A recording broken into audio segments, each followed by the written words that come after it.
There are two kinds of quiet that settle over a house when something is wrong. The first is peaceful, the kind I used to feel on Sunday mornings when my daughter was small, when I'd sit on the porch with my coffee and listen to the birds and feel like the world was exactly the right size. The second kind of quiet is different. It has weight to it. It presses down on your chest and makes you hold your breath without realizing it. That second kind of quiet was what filled my daughter's house every single time I visited her in the 2 years after she married my son-in-law. I noticed it before she did. Or maybe she noticed it before I did, and she'd simply learned to call it something else.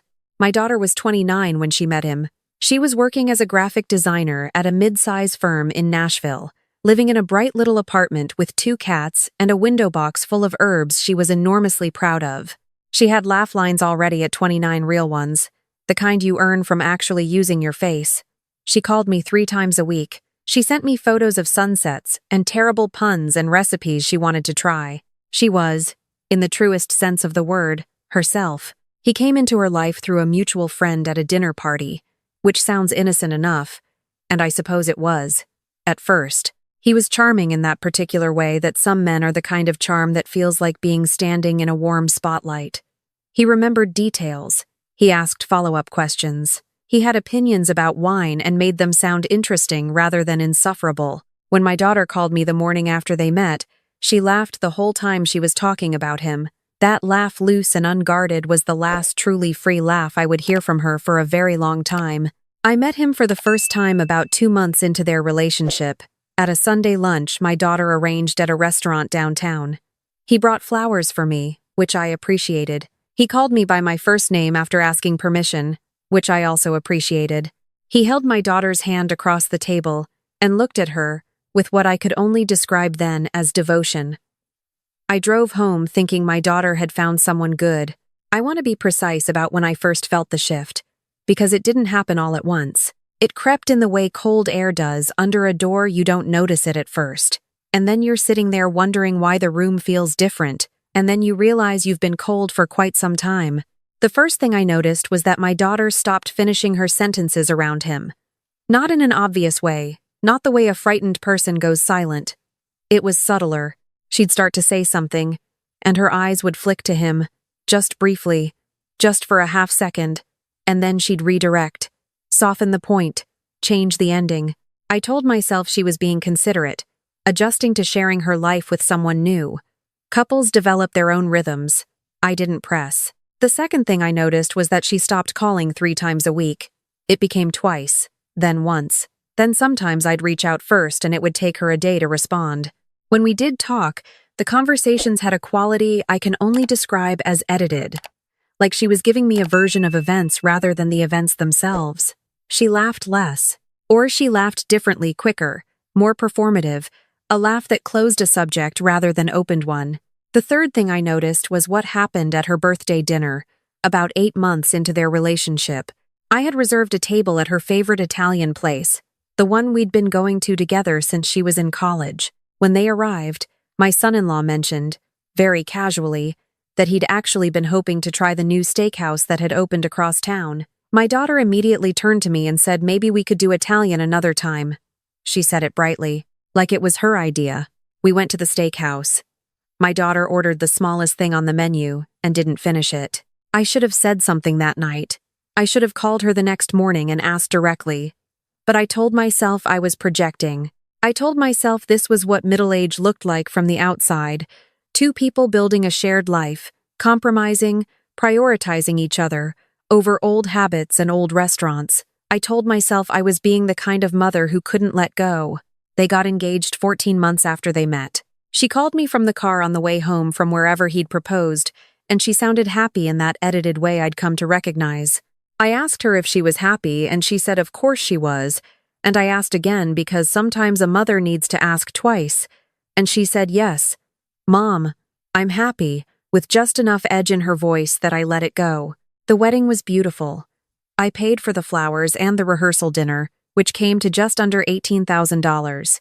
This was not something I mentioned or would mention. I had money set aside from selling the house after my husband passed, and using some of it for my daughter's wedding felt right and good. My son-in-law thanked me once, briefly, and then never brought it up again. 6 months after the wedding, they came to me with a business plan. He wanted to open a restaurant. Not a small one, a proper full-service place with a bar program and a private dining room in a renovated space in East Nashville that had good bones and terrible plumbing. He'd worked in restaurant management for years and had a partner lined up for the kitchen side. What he needed was capital. And what the bank needed, for the size of the loan they were requesting, was a co-signer with sufficient assets. My daughter asked me.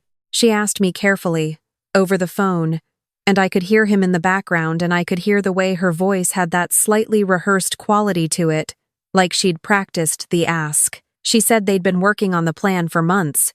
She said it was a solid investment. She said she believed in him. I asked for 2 weeks and the full financial documentation. I had an accountant I trusted review the projections. The numbers were not extraordinary, but they weren't reckless either. The location was genuinely good, and more than any of that, my daughter believed in him. She still believed in him then. That mattered to me. I co-signed the loan. $640,000. The restaurant opened the following spring to decent reviews. He was good at the front-of-house side of things. I'll grant him that. He had the charm, the presence, the ability to make a dining room feel like the most important place in the world. The food was excellent. Reservations were hard to get by the 3rd month.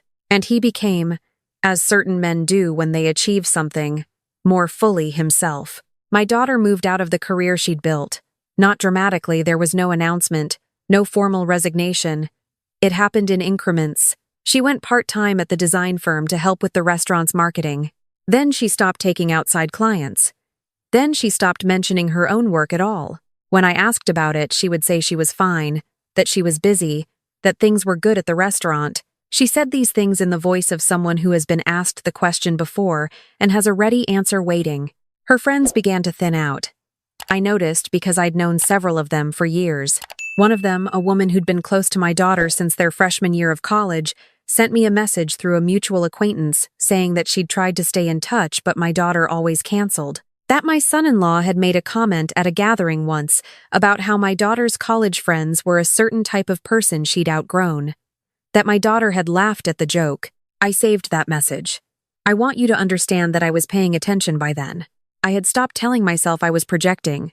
The pattern I was watching had a name, and I knew the name, and I was terrified of saying it out loud because saying it meant everything I feared was true. He was not loud about it. That's the thing people don't always understand. The loud version is frightening, but it's also visible, documentable, something other people can see and name. What he did was quieter. He managed her schedule, her friendships, her opinions, her sense of her own taste and judgment. He did it through questions that weren't really questions. Are you sure you want to wear that tonight? I just want you to feel confident. He did it through the particular way he'd pause before responding to something she said, just long enough for her to second-guess herself. He did it through a running commentary on her capabilities that was framed as love. I just worry about you taking on too much. I know how you get overwhelmed. The result was a woman who had stopped trusting herself to know what she thought. I started keeping a record. Notes on my phone, dated, with specific incidents. I'm not sure why no one had asked me to, and I didn't have a plan. It just felt necessary to write things down, to insist to myself that what I was seeing was real. The Christmas gathering was supposed to be my idea. I had offered to host, as I do every year, but my son-in-law suggested it made more sense to have it at their place since they had more room. Now they'd bought a house the previous year, a renovation project in a neighborhood that was gentrifying rapidly. I'd helped with the down payment. Not a loan. A gift, made in good faith, to my daughter. I agreed to the change easily. I brought the ham and 2 pies and arrived at 2 in the afternoon as my daughter had asked. My son-in-law opened the door, and there was something in his face, a flatness behind the courtesy that I recognized but couldn't yet place. We sat down for drinks and the afternoon moved through its shapes, and I watched my daughter and I watched him watching her, and I understood that I was watching a performance. After dinner, when my daughter was in the kitchen and we were briefly alone, my son-in-law told me that he and my daughter had decided they needed to establish some boundaries around family time. He said it pleasantly, reasonably. He said they were trying to build their own traditions, and that constant involvement from extended family, he used that phrase, extended family. For me, her mother made it harder for them to function as a unit. He said he hoped I understood. I asked if my daughter felt this way. He said they were aligned on it. I did not ask her directly that night. I wish I had.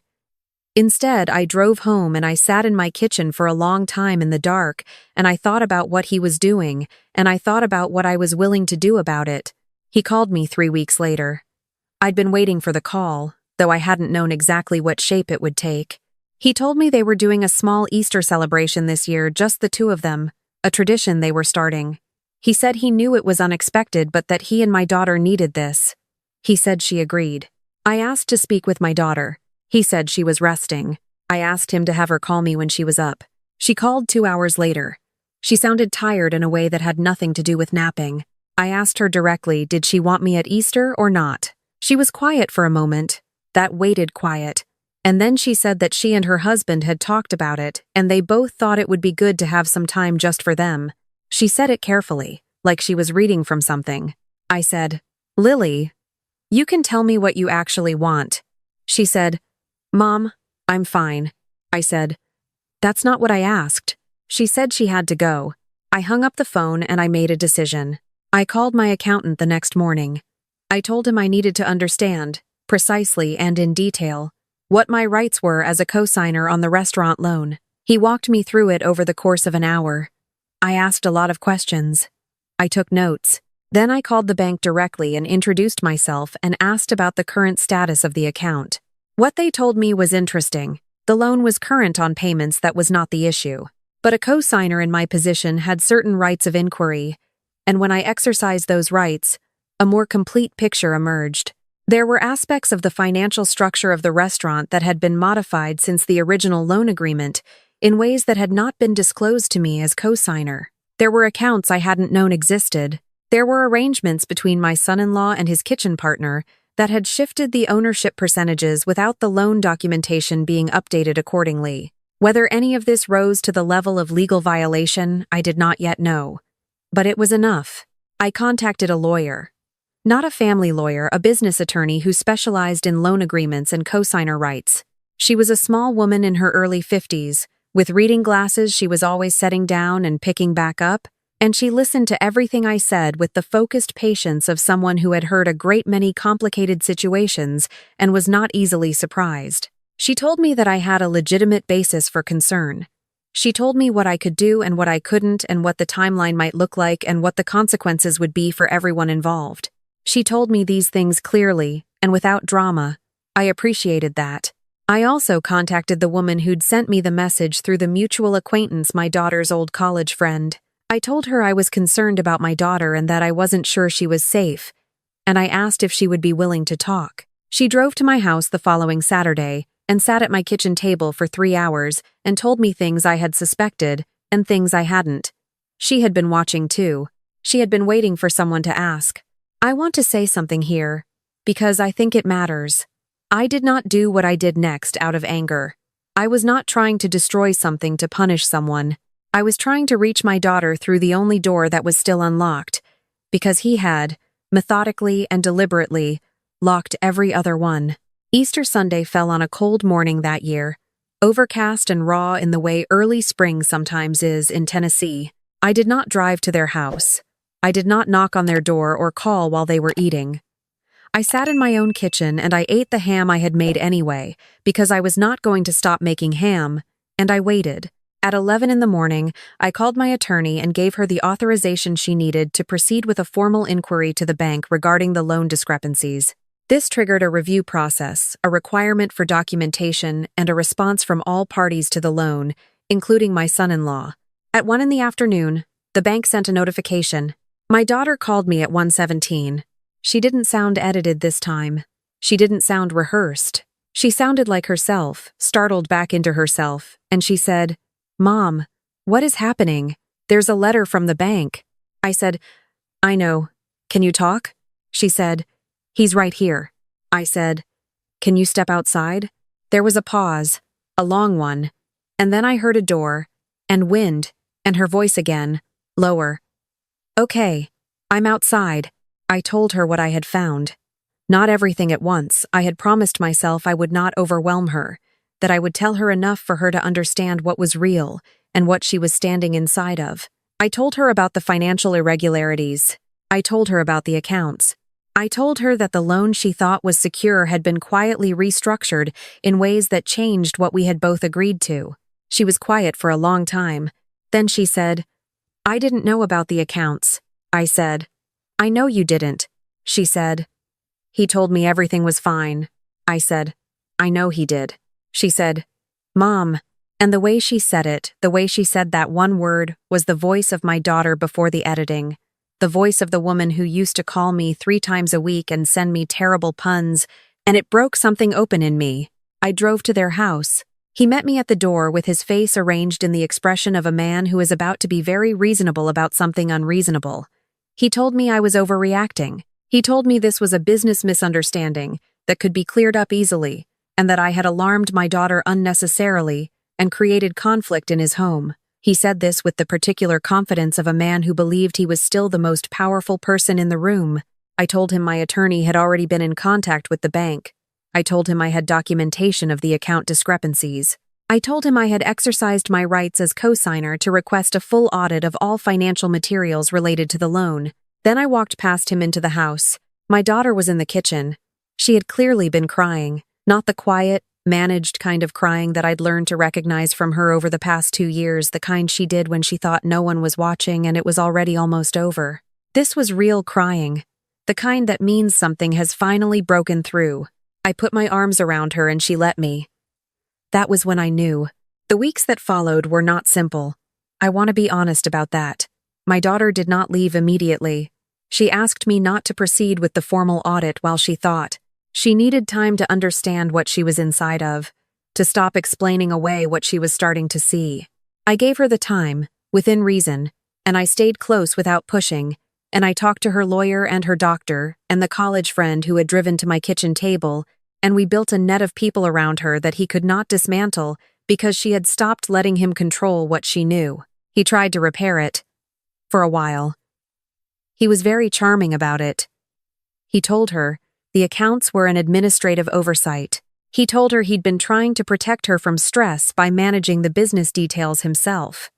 He told her I was a difficult woman who had always tried to interfere. He had explanations for everything, smooth and reasonable, and I watched her listen to them, and I watched her face, and I could see her testing the explanations against what she now knew was real. One evening she called me and said, "I think I've been making myself smaller." I said, "Yes." She said, "For a long time." I said, "Yes." She didn't say anything for a moment, and then she said, "I'm so tired, Mom." I said, "I know. You can stop now." My attorney proceeded with the audit. The findings were thorough and not particularly surprising to me by that point, though they were apparently surprising to my son-in-law's business partner, who had assumed my son-in-law's financial maneuvers were known to all parties. The bank required a restructuring of the loan with updated documentation. There were legal consequences that moved slowly, as legal consequences do. My daughter filed for separation in June. She moved into an apartment 3 miles from my house. A good apartment with big windows and a second bedroom she turned into a studio.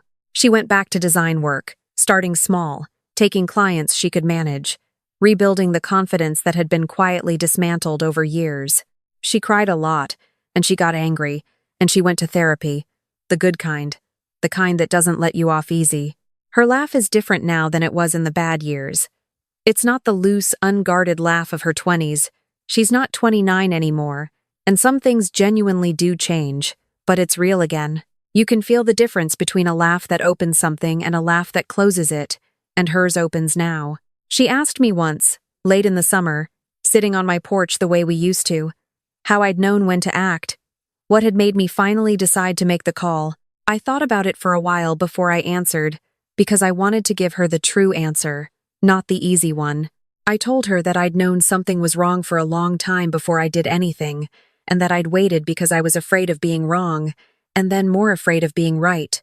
I told her that what finally moved me was not the Easter exclusion, though that was painful, and not even my own anger, which was considerable. What moved me was a very simple understanding that love without action is just feeling, and I was not willing to just feel my way through watching my daughter disappear. She was quiet for a minute, looking out at the yard. Then she said, "I need you to know that I knew something was wrong too. I just couldn't see it clearly." He made it so I couldn't see it clearly. I said, "I know." She said, "That's the part that's hardest to forgive myself for." I told her that was the part she needed to work hardest at forgiving because he had designed it exactly that way. That making someone doubt their own perception is not an accident. It is a method. And surviving it, seeing through it eventually, finding your way back to yourself that takes a kind of courage that most people never have to use. She reached over and held my hand. We sat there for a long time without talking, in the first kind of quiet, the good kind, the kind that has weight but no menace, the kind that means you are safe and together and the worst of it is behind you. I am 63 years old. I have made decisions in my life that I look back on with regret, and decisions I would make again without hesitation, and decisions I still turn over in my mind at 3 a.m. trying to understand. Co-signing that loan is not in any of those categories. I co-signed it in good faith for the right reasons, and then I used what it gave me when I needed to, for the only reason that would have justified it. My daughter has herbs growing in a window box in her new apartment. I noticed them the first time I visited, and I didn't say anything about it sometimes. The things that matter most are the ones you don't need to name. She is becoming, again, herself. And I am her mother, still, always, in the way that has nothing to do with welcome or exclusion, or who is or isn't invited to dinner. That was never something he had the power to change.